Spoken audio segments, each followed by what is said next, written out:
M0 FXB Ham Tech, welcome back to the channel. So Yesu FTX and all the frenzy to get orders, to get pre-orders. I've seen quite a few videos of people desperate to get theirs, and in Ham Vention Dayton, is it Ham Radio Outlet? I'm in the UK, by the way. They had a load and they were selling like hotcakes. And now if you pre-order one, tell me your story, because I've heard some stories, but I don't, just to send me a message, because I'm interested to know how that went. But you know, as it's quite obvious, as predicted really, the thing about ham radio people, many of us, including me, are addicted to buying radios. Many of us, okay? And we definitely have more radios than we need. Now, sensible people buy one radio and sell another one. But you'll find that eventually hams, they will have many radios, because you know, if you live a long life, and I hope you do, eat well and all that, don't smoke, keep the alcohol intake to sensible levels, you'll live a long life. And that's a lot of years buying radios, because although some of these radios are £1,000, £2,000, £3,000, which is a lot of money, of course it is, yeah. People can normally buy them because they can just go click, click, click and spread the payments. And so a year or even 2 years goes very quickly when you buy a radio. So if you buy a radio for, like this one, £2,000, and you spread it over a couple of years, well, you know, you're going to afford it. And it's your passion. And the nice thing about these used radios, if you look after the box, look after the instructions and the actual device, of course, you'll probably sell it for 70% of what you paid for it. So it's not a total loss. If you're lucky, it goes up in value. Some do. So it's not actually a really bad way of spending money, because if you get a ham radio for 2,000 and you sell it 3 years later for 1,500, well, that's, you know, 3 years, work out the difference. Let's say it lost £700 for that particular model. Well, £200, £250 a year to have that radio, brand new from brand new, and it's always better to have it from brand new. You've actually done all right. So many people did message saying no one's going to buy it, and loads of people are saying, I'm keeping my 991, I'm keeping my 897, I'm keeping my 857, I'm keeping this, keeping that, 7100. I hear it all the time, and I completely understand it. Of course, a bit windy as usual, but there are thousands of hams who are still going to buy it. And Yesu, and not just Yesu, manufacturers of any product, they know their market. They know how many are going to be ordered to the stores, to the dealers, because the dealers put their orders in as soon as the radio's announced. And there's nothing wrong with that. It's a business. You know, what's wrong with them? And so they put their orders in, and so I wish I knew the numbers, but thousands of radios get ordered before they've even finished them. Pre-orders, and that's, you know, these companies have been doing this, running these businesses for years. They know what they're doing, and it's a good product. Come on. So yeah, we've got the TM750 talked about, Kenwood, dual bander, tri-bander in the USA, GPS, Bluetooth, and Wi-Fi, D-Star. So that's good. I just wish they did HF. I don't know why they didn't keep the HF receive the same as what they've got on the D75. To me, that just seemed like common sense to me. It's a bigger radio. You know, they could have done it. I'll never understand that. And now, of course, ICOM, who for many years have been leading the way on this price range of radios. And don't get me wrong, Yesu have brought out quite a few models, but it was only really when they came out with the DX10 that it felt like they were back, really, in my opinion. All of this is my opinion, by the way. And so ICOM, behind the scenes, you can bet, and I'm actually surprised that they're not already giving out whispers, because if I was the boss of ICOM, I would be saying, but we've got this in development, we've got that in development, like a shack in the box, like the 991, the 7100, however way you look at it, it's a black and white screen. Demand will always be, give us a colour screen, always. I'm not saying it's better, but that will be the demand.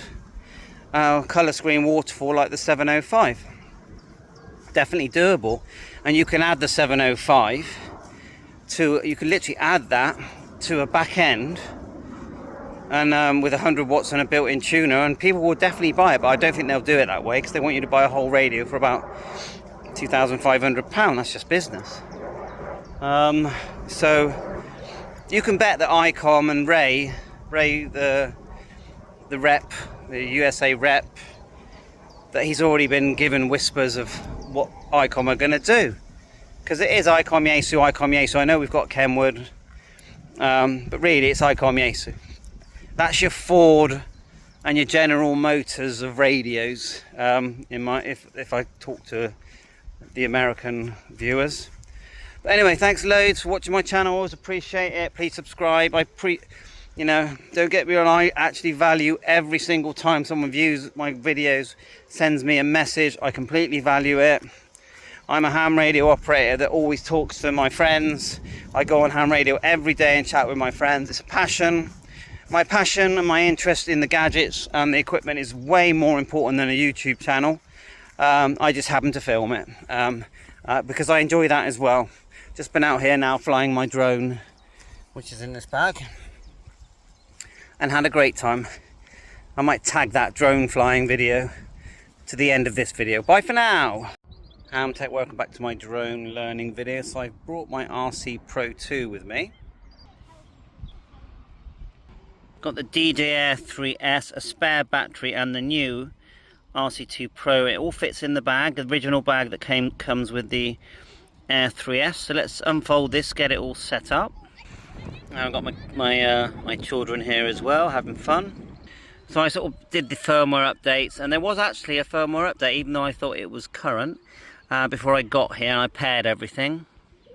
So here it is, trying to do it one-handed, but you can just lift it up and it turns on. We're in the bright sunshine, but it should show fine, 2000 nits. Let that boot up. I've actually been running Zello, PTT app, and other apps. We've got Firefox on there, so you can use it as a tablet. Anyway, it's all on. We've connected the Wi-Fi. There's some of the apps that I've added. It works as a normal tablet. Look at this one here, GPS. How cool that is. We've got a back button. All the actual buttons, the function ones, are programmable even with other apps. So let's connect to aircraft. One press, then hold. That's it. Just make sure the propellers are spinning, that nothing's in the way. Get out of the sunshine. It's a lovely bright day here. I mean, it doesn't do it justice, but that is really clear. Completely clear. Let me just hold it up a minute and you'll see the view. So this is going to be fun to fly. We do have a spare battery. Now, of course, you can do all the updates. We've got not many satellites showing up here. Oh no, there we have. That's cool. Home point updated. Let's just pull this in together. Move away. Make sure we don't, trap the propellers or catch them. So I'm just going to pull them into the middle here, and you'll see there. No problem at all. I've set all the altitude to 20 meters. So up we go. And I just want you to see here. I'll get it all level. Of course, don't get too near your drone if you're doing this. But yeah, I can really see myself clearly there. And the drone.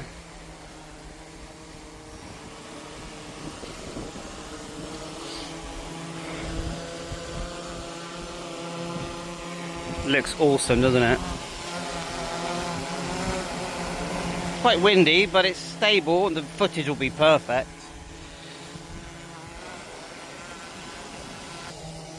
So we got it on this little table here, and there it is. So that screen is so bright.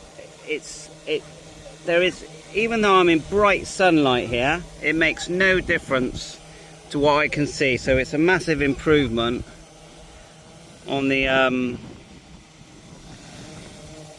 what we had before.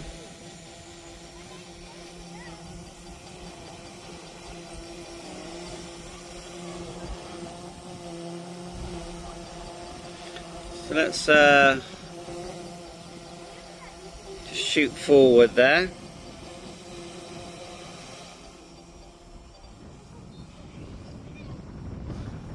I'll spin it round. Sorry, it's when I'm holding the camera, I'm just keeping it very low here. Here it comes back. So, you know, I just want you to see that. Did you know you can actually use this? You can fold it down and you can still actually, not maybe to fly, but you can use it as a tablet even when it's folded down. There is an on-off button at the top as well. And you've got customizable buttons here. I can change the ISO, etc. And the exposure, cine mode, normal and sport mode. Usual update home point button that we've got here, or bring home. So thanks for watching. Just thought I'd show that. And yeah, having great fun. Bye for now. Thank you.